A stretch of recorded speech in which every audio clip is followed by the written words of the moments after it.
Si tiene ahí Primera de Samuel, me dice amén. ¿Llegó o no llegó? ¿Sí? Amén. Si lo encontró, para que leamos juntos. Primera de Samuel, capítulo 22, verso 1 al 5. ¿Está ahí? ¿Sí? Amén. Leemos.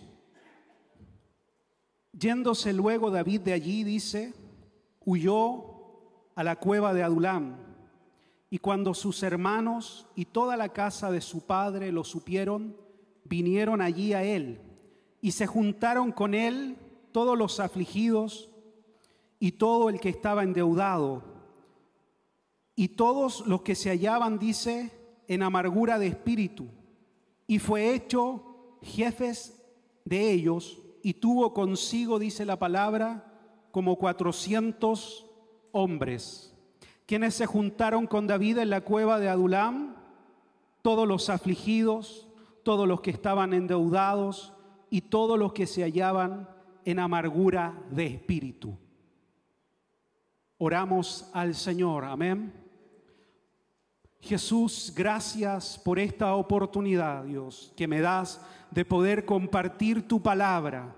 Sea ella, Señor, para nosotros verdadero alimento y verdadera comida, Dios, en esta noche. Sea ella, Jesús, glorificándote a ti por sobre todas las cosas. Y pueda, Señor, para nosotros hoy ser guía en medio de procesos que estemos viviendo o enfrentando. Úsame, Señor, para proclamar tu palabra con toda autoridad y denuedo. Que tu gracia, Espíritu Santo, esté sobre mi vida para predicar, Señor, con autoridad tu palabra. Sea esa gracia, Dios, sobre mí y sobre la iglesia, para que juntamente seamos edificados, Señor, por medio de tu palabra. En tu nombre, Jesús. Amén y amén. ¿Me da un amén? Eso es, yo necesito que me ayude ahí, ¿sí? A predicar, como dice nuestro pastor. Si usted está en nuestra iglesia, nosotros somos una iglesia pentecostal, ¿sí?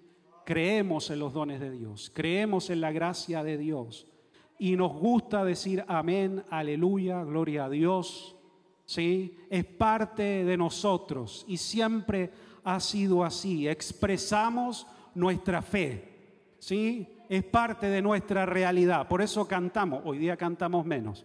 Antes de la pandemia cantábamos a veces 1:20. Hoy día estamos cantando un poquito más controlado, 40 minutos aproximadamente. Pero es parte de lo que a nosotros nos gusta. Así que necesito ahí que usted me ayude también a predicar. ¿Amén? Eso es. Yo puse por título a este mensaje, portadores de esperanza, portadores de una esperanza eterna, portadores de la esperanza más grande que tiene el mundo, portadores de la salvación, portadores de la esperanza que es Cristo en cada uno de nosotros.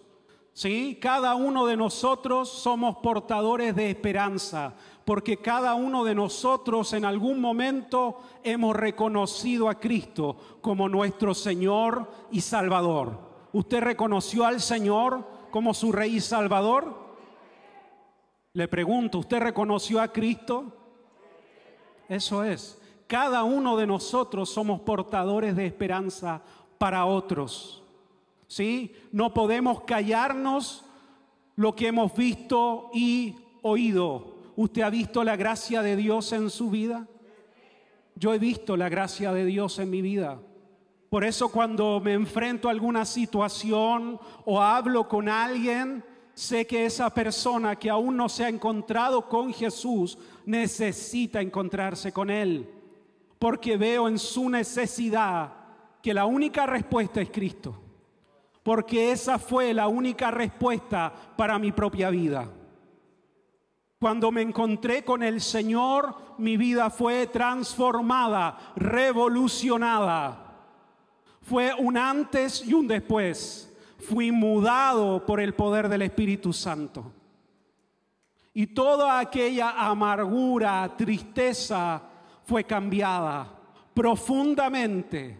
No significa que el creyente no enfrente días difíciles, días de prueba, días de aflicción. No, no estamos exentos de aquello. Pero no podemos olvidar nunca que el poder del Espíritu Santo está en la vida de cada uno de nosotros. Y Él nos guía a toda verdad. Y Él abre caminos cuando oramos sinceramente al Señor. Él abre caminos donde nosotros pensamos que no es posible. El Señor comienza a abrir caminos. ¿Hay alguien que tenga una necesidad en esta noche? Que dice es imposible, no sé cómo. Si me levanta su mano. ¿Hay alguna necesidad que usted dice yo no sé cómo es posible? En Jesús hay esperanza. Él es el que abre puertas y nadie puede cerrar. Y Él es el que cierra puertas y nadie puede abrirlas. Difícil de entender para nosotros cuando el Señor cierra una puerta. Cuando el Señor nos detiene en algo que nosotros queremos avanzar y que vemos que es bueno, que es santo, que es noble quizás. Son tiempos difíciles de entender. David, voy al texto, se encontraba huyendo de Saúl. Eso es lo que acabamos de leer. Él estaba huyendo, era un joven que había recibido una profecía o había sido ungido por Samuel, el profeta, el hombre de Dios de aquel tiempo, y había sido ungido para ser rey. Y había un rey que era Saúl, pero era un rey que se había alejado su corazón de Dios. Y este rey fue guardando en su corazón poco a poco envidia, celos hacia David. E intentó en distintas oportunidades quitarle la vida. Porque David se hizo cercano a Saúl después de que venció al gigante Goliat. Tan cercano era Saúl que la Biblia da testimonio de que él tocaba el arpa en la presencia de Saúl para que éste calmara su espíritu, porque estaba en angustia, porque estaba lejos de Dios.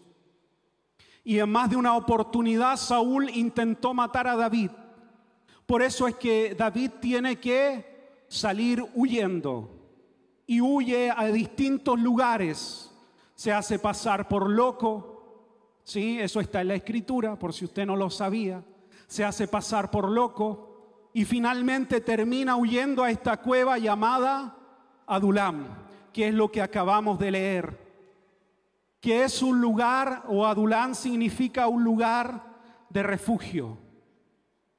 Y es ahí donde David va y se refugia, porque está siendo perseguido por aquel rey que había perdido toda comunión con el Señor. Eso es lo que acabamos de leer para contextualizar ahí un poquito. Y es en ese lugar donde se escucha que este joven estaba refugiado. Lo escucha su familia, pero también lo escuchan otros hombres que estaban, como lo acabamos de leer, endeudados, enlutados y en amargura de espíritu. Y ellos deciden entonces ir donde está David, refugiarse junto con él.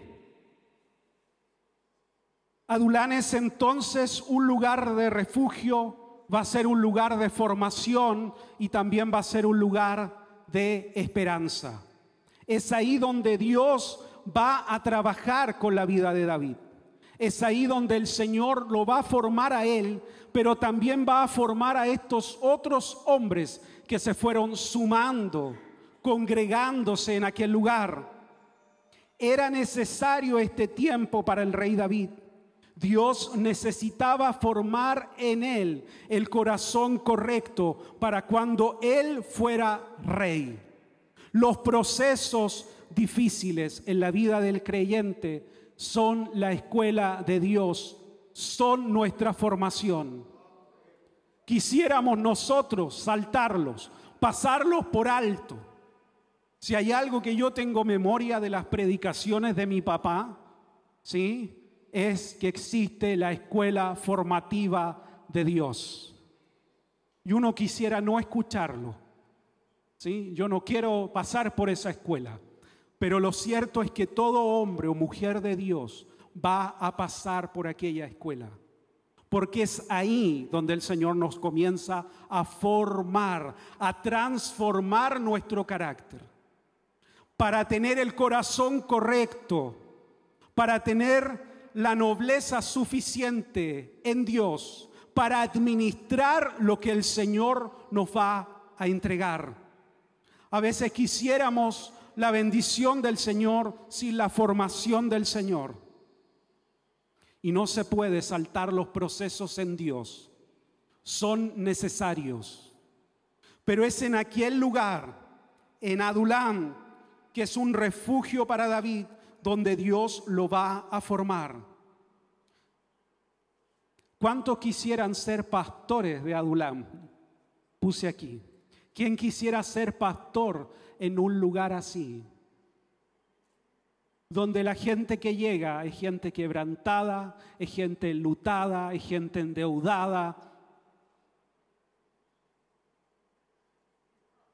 Nadie, yo creo, quisiera ser pastor en un lugar así.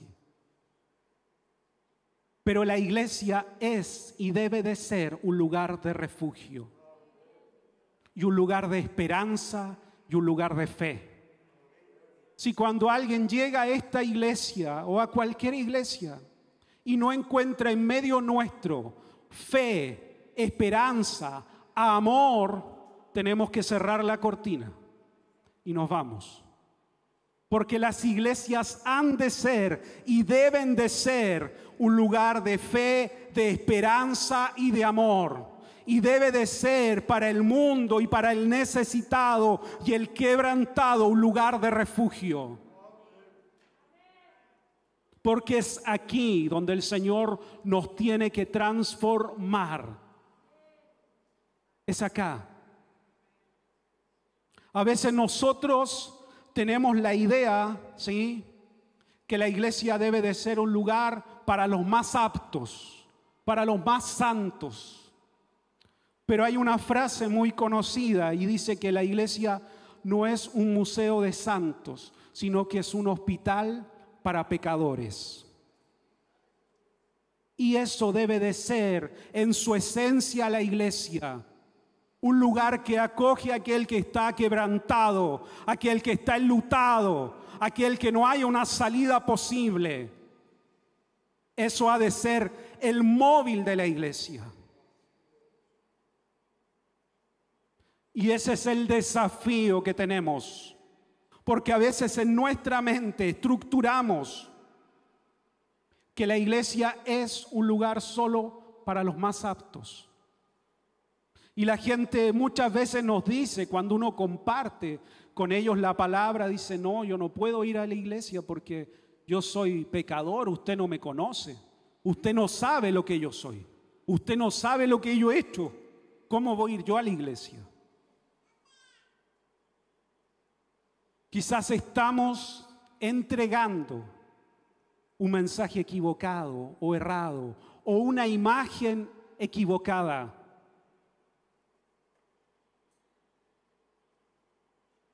Es Cristo quien, al iniciar su ministerio público o al principio de su ministerio público, se puso en pie, dice la Escritura, y leyó el rollo de la ley, ¿sí?, el libro de la ley, y leyó precisamente al profeta Isaías. Yo lo voy a buscar, seguramente lo van a proyectar. Y dice así la palabra, o lo que el Señor leyó: el Espíritu del Señor, dice, está sobre mí, por cuanto me ha ungido para dar buenas nuevas a los pobres. Me ha enviado a sanar a los quebrantados de corazón, a pregonar libertad a los cautivos y vista a los ciegos, a poner en libertad a los oprimidos, a predicar el año agradable del Señor. Cristo se pone en pie y dice: esto es lo que yo voy a hacer, esta es mi misión, esto es lo que yo he venido a hacer. Por lo tanto, esta es la misión de la iglesia. Cuando la gente dice: ¿en qué puedo ayudar? ¿En qué puedo servir? Esta es la misión de la iglesia. Pregonar esperanza, pregonar fe, predicar salvación, anunciar las buenas nuevas. Eso es la misión que tenemos cada uno de nosotros. Somos portadores de esperanza y nunca debemos de olvidarlo. Somos portadores de esperanza. Donde usted está, donde el Señor lo lleva, en su trabajo, en la micro, en el metro, donde se desenvuelve, usted es un portador de esperanza.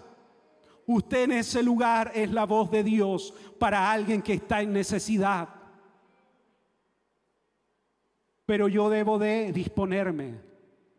disponerme a ser un hombre que entregue una palabra de esperanza. El mundo necesita escuchar acerca de la esperanza eterna en Cristo. El Señor fue quien nos dijo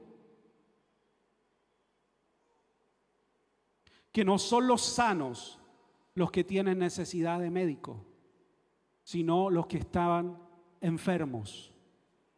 Yo no he venido a llamar justos, dijo, he venido a llamar a pecadores al arrepentimiento. Por lo tanto, la iglesia debe de ser siempre un lugar de refugio, un lugar de esperanza, un lugar de fe, un lugar de salvación. Pero nosotros somos la iglesia. La iglesia no es el templo. Nosotros hacemos y componemos la iglesia. Por lo tanto, nosotros somos quienes debemos de reflejar aquello. De reflejar fe, de reflejar amor, de reflejar esperanza para otros. Ese es el desafío constante que tenemos en el Señor. Voy a leer Mateos. A mí me gusta usar harto la Biblia para predicar. Eso también viene de mi papá. Se predica de la Escritura. Es Mateo, versículo 9, del 9 en adelante. Pasando Jesús de allí, vio a un hombre llamado Mateo, que estaba sentado al banco de los tributos públicos, y le dijo: sígueme. Y se levantó, dice, y le siguió. Y aconteció que estando él sentado a la mesa en la casa, he aquí muchos publicanos y pecadores que habían venido, se sentaron juntamente a la mesa con Jesús y sus discípulos. Y cuando vieron esto, los fariseos dijeron a los discípulos: ¿por qué come vuestro maestro con los publicanos y pecadores? Al oír esto, Jesús les dijo: los sanos no tienen necesidad de médico, sino los enfermos. Id pues y aprended lo que significa: misericordia quiero y no sacrificio, porque no he venido a llamar a justos, sino a pecadores al arrepentimiento. Misericordia quiero y no sacrificio. A veces nos fijamos más en los sacrificios, en lo que se hace en el templo, que en la misericordia. Y esa es la labor de la iglesia: extender esta gracia, extender esta misericordia, ser verdaderamente portadores de esperanza para un mundo que se pierde. Y esa es nuestra misión. Y eso es nuestro estandarte que debemos de levantar. Somos portadores de esperanza. Jesús se encuentra con este publicano, recaudador de impuestos, y está ahí en el banco público. No está escondido, no lo encontró en el templo, no lo encontró en alguna sinagoga, sino que estaba desarrollando su oficio. Y es ahí donde el Señor lo ve. Es en esa realidad. Y era un oficio odiado, resistido, porque cobraba impuestos para el Imperio Romano. Por lo tanto, si algo no tenía, era el aprecio público. Era resistido por todos, odiado por todos, porque en gran medida había cobrado muchas veces injustamente los impuestos. Por eso es que cuando se convierte, decide devolver si a alguien le ha cobrado injustamente. Pero Cristo lo ve en su lugar, en su realidad, y de ahí lo llama, y de ahí lo toma, y comienza el Señor a hacer un cambio, una transformación en su vida. Yo no sé dónde, ni cuándo, ni cómo es que Dios te vio, o dónde el Señor te observó, o en qué momento el Señor salió a tu encuentro, en qué estabas ocupado, pero seguramente no fue en una iglesia donde el Señor se encontró contigo, sino que fue en tu propia realidad, donde estabas lejos del Señor. Por eso no debemos nunca de olvidar que somos portadores de esta esperanza, portadores del Evangelio, porque tendemos a encerrarnos en el templo y hacer de este lugar el todo de nuestras vidas. Y nuestra tarea es ir a aquel que tiene necesidad, es predicar a aquel que se encuentra sin esperanza, sin el Señor. Esa es la tarea de la iglesia. Somos una iglesia misional y la esperanza se contagia. La fe se contagia. Cuando uno encuentra un hombre de fe, una mujer de fe, se contagia. Nuestro pastor siempre nos ha enseñado aquello. Un hombre de fe contagia a otros, porque hay un espíritu diferente cuando uno encuentra un hombre, una mujer de fe. Y eso es precisamente lo que pasó en esta historia bíblica. Adulám fue un lugar de refugio para David, pero no fue un lugar donde él permaneció. Los hombres que se unieron a David fueron transformados por Dios y llegaron a ser conocidos como los valientes de David. Y muchos de ellos fueron parte de su ejército, ocuparon diferentes cargos dentro del reinado de David. Estos mismos hombres que llegaron endeudados, enlutados, fueron transformados por Dios. Y porque en medio de ellos había un hombre con un espíritu diferente. En medio de ellos había un hombre distinto, que tenía una promesa de Dios sobre su vida, que iba a llegar a ser rey de Israel. Y estaba en el proceso de formación. ¿Usted tiene una promesa del Señor sobre su vida? Yo tengo promesas de Dios, que se las reclamo al Señor constantemente.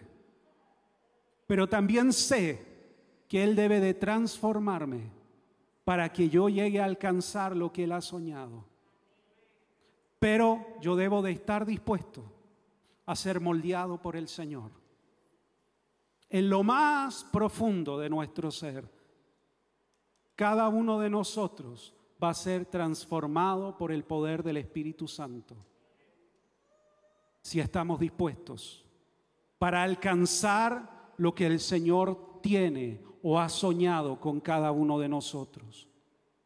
En medio de ellos entonces habría un hombre distinto, diferente, que logró por la gracia de Dios transformar esa realidad. Y estos hombres ya no eran más los endeudados, los quebrantados, los enlutados, sino que pasaron a ser los valientes de David. ¿Cómo llegó usted a la casa del Señor? ¿En qué realidad llegó? ¿Es el mismo de hace 5 años atrás? ¿Es el mismo que entró por aquellas puertas? ¿O Dios ha hecho o ha escrito con usted una nueva historia? ¿El Señor ha hecho algo nuevo en usted? ¿Ha transformado su realidad? ¿Me puede dar un amén más fuerte? Eso es. Estamos constantemente siendo transformados por el Señor. A veces nosotros tendemos a estigmatizar, a poner carteles en las personas. Tal persona es así, de este modo, de esta manera. Tal persona es así y no va a cambiar. Y tendemos entonces a poner etiquetas, ¿sí? Y decimos tal persona es así, de este modo, de esta manera. Pero en Dios somos transformados si estamos dispuestos a que Él cambie nuestra vida. Ahí usted ve una foto. Ese soy yo con 17 años. Hace mucho tiempo atrás, porque tengo 40. Tengo el pelo largo, hartos kilos menos. Y tengo el pelo negro, ahora estoy lleno de canas. ¿Por qué quise poner esta foto? Porque a veces nos quedamos con una imagen de las personas. Si alguien me viera, que no me ha visto en casi 20 y tantos años, quizás me describiría de ese modo. Es alguien delgado, va a decir, de pelo largo, negro. Pero yo he cambiado, no soy el mismo. Y así también ha de ser en nuestra vida espiritual. Debemos de ser constantemente transformados por el Señor, transformados por el poder del Espíritu Santo en nuestras vidas. Y no quedarnos estáticos en lo espiritual. Y no dejar tampoco que otros nos definan. Porque a veces dejamos que las personas definan lo que nosotros somos en el Señor y en nuestra vida. A veces la gente tiene más poder sobre nosotros que lo que Dios ha pensado de cada uno de nosotros. No podemos dejar que las personas definan nuestra identidad. Cada uno de los que hoy estamos aquí, primeramente somos hijos de Dios. Y tenemos una dignidad que Cristo nos ha dado. Por lo tanto, es Dios quien define lo que yo soy. No son los hombres, no son las circunstancias, no es lo que me tocó enfrentar lo que va a definir lo que yo he de hacer con mi vida. Es el Señor. Yo le pertenezco a Cristo. Y alcanzaré lo que el Señor ha soñado para mi vida. ¿Usted tiene sueños con el Señor? Llegará el cumplimiento. Llegará el tiempo en que se ha de cumplir las promesas del Señor. Pero si usted deja que el mundo defina lo que usted es, que otros definan lo que usted es en Dios, que las circunstancias gobiernen lo que usted puede hacer o no lo va a alcanzar. Mi refugio es lo que el Señor dice que yo soy. Y tengo el honor más grande, que es ser llamado hijo de Dios. No hay mayor honor que ser llamado hijo de Dios. Pero ¿cómo somos transformados por el poder del Espíritu Santo? Hay promesas que Dios nos ha dado. Hay promesas eternas de las cuales nosotros debemos de apoderarnos, de vivirlas, de creerlas. Hechos capítulo 2, verso 38 y 39. Pedro es el que está hablando. Les dijo: arrepentíos y bautícese cada uno de vosotros en el nombre de Jesucristo para perdón de los pecados, y recibiréis el don del Espíritu Santo, porque para vosotros es la promesa, y para vuestros hijos, y para todos los que están lejos, y para cuantos el Señor nuestro Dios llamare. Es Pedro el que está hablando. Ha descendido el Espíritu Santo. Estamos parados en el Pentecostés. Y Pedro está hablando a la multitud. La multitud está sorprendida porque dice que todos hablaban en otras lenguas. Y muchos entendían y glorificaban a Dios. Y eran llenos del Espíritu Santo. Y Pedro comienza a predicar a la multitud. Y ahí empieza él a citar al profeta Joel. Y dice que esto es lo que profetizó Joel, que en los postreros días el Espíritu Santo sería derramado sobre toda carne. Y a mí me gusta esta parte de Pedro, porque Pedro no solo toma a Joel y les predica a través de Joel, sino que también dice que esto es para todos los que el Señor llamare. Y en esa promesa entramos todos los que hoy estamos aquí. Necesitamos un Pentecostés constante en nuestra vida. No una experiencia aislada, no algo a lo lejos, cada tanto, no porque vino tal pastor, tal predicador y sentí la presencia del Señor. Necesitamos un Pentecostés constante en nuestras vidas. El Espíritu Santo es la clave para vivir con una esperanza segura en Dios. Para mantener viva nuestra esperanza en el Señor, necesitamos al Espíritu Santo siempre en nuestras vidas. Y esta promesa es para todos. No es para algunos, no es para los más aptos, es para todos. ¿Usted se encontró con Cristo? Usted es receptor de esa promesa. Yo me encontré con el Señor. Yo soy receptor de aquella promesa. Y es una constante que debemos de mantener en la vida del creyente.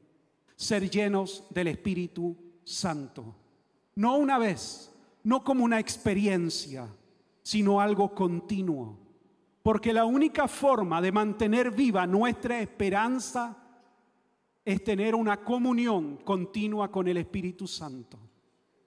No hay otra forma, no hay otra manera, porque o si no, el fuego del don de Dios en nosotros comienza a apagarse y comenzamos a mirar en lo natural y comenzamos a ver la iglesia en lo natural, nuestro servicio al Señor de forma natural. Y ya no miramos a Dios como al principio, porque nos comenzamos a alejar del Señor.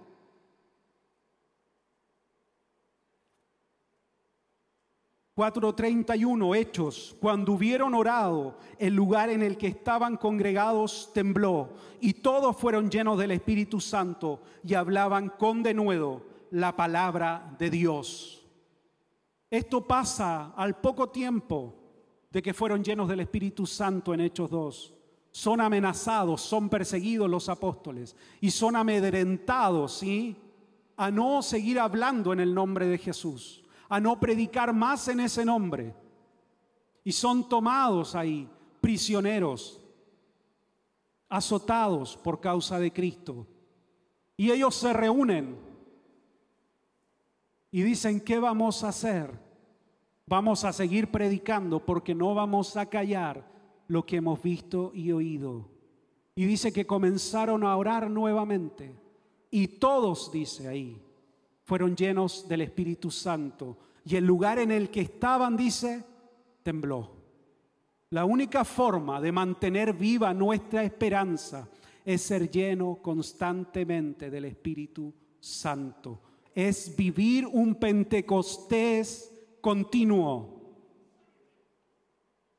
Y es posible. Si le damos lugar al Espíritu Santo en nuestra vida, es posible.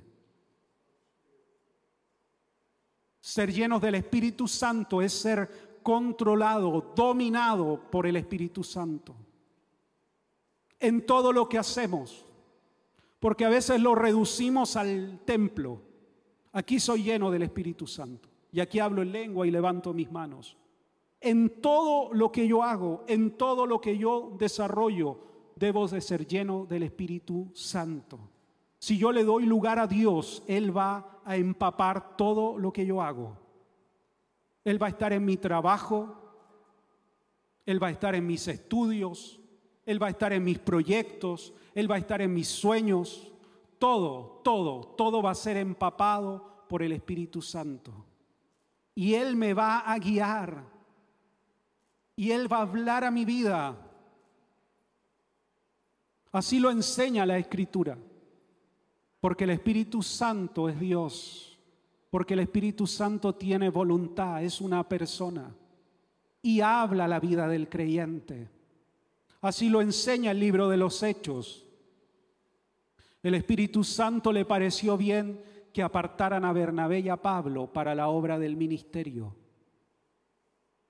El Espíritu Santo le prohíbe a Pablo ir a predicar a Asia. Y Pablo es dirigido a predicar a Europa. Y les prohibió, dice la Escritura. Les fue prohibido por el Espíritu Santo. Él nos dirige, Él nos guía. Jesús dijo a sus discípulos: me conviene o les conviene que yo me vaya, porque si yo me voy enviaré al otro, al Consolador, y Él los guiará a toda verdad. Para vivir en una esperanza real, debemos de vivir en un Pentecostés continuo. Ese es el desafío de cada creyente. Vivir constantemente sumergidos en la presencia del Espíritu Santo en nuestras vidas. Porque la iglesia, sin lugar a dudas, es un lugar de refugio, de esperanza, de salvación, de fe. El templo nos cobija, nos contiene. Estamos calentitos hoy día aquí. Pero también nos limita. También nos hace acomodarnos y no nos dan deseos de salir, porque acá estamos cómodos, tranquilos, porque acá nadie opina en contra de lo que estamos hablando. Acá no hay resistencia. Pero al salir de esas puertas sí la hay.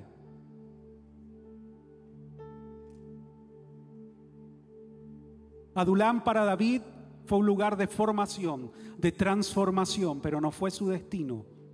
No hizo de ahí, de ese lugar, su reino. Salió. La iglesia es un lugar de transformación, pero para salir a anunciar a Cristo.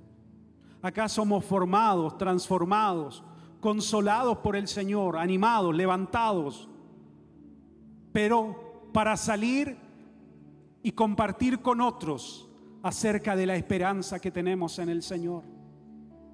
Este no puede ser el todo de nuestra fe.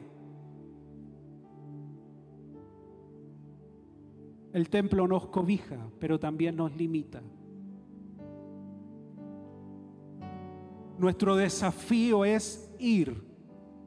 Y esa fue la misión que nos dejó Cristo. Id por todo el mundo y predicad el Evangelio. En Jerusalén, Samaria y hasta lo último de la tierra. Ese es el desafío constante de la iglesia. Toda iglesia ha de ser un lugar de refugio, de salvación, de esperanza, de vida eterna. Pero debemos de salir a buscar, invitar, forzarlos a entrar, dice la Escritura. Algunos serán atraídos por el Espíritu Santo sobrenaturalmente.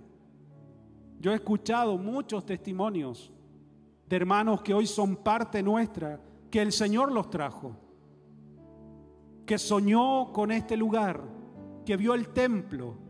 El otro día me encontré con una hermana mayor y me dijo: yo soñé, yo vi en mi sueño al pastor Eduardo predicando Y yo no lo conocía, me dijo. Y yo entré y estaban cantando y de pronto él subió, dijo, a predicar. Esto ya me dijo hace casi 20 años atrás. Y cuando yo lo vi, dije, hoy es el hombre que vi en mis sueños. Y ahí me quedé. Y hasta el día de hoy permanezco en esta iglesia. Así yo he escuchado muchos testimonios. El Espíritu Santo atrae, añade, pero nuestra tarea es ir para que muchos entren y reciban la misma esperanza que cada uno de nosotros tenemos.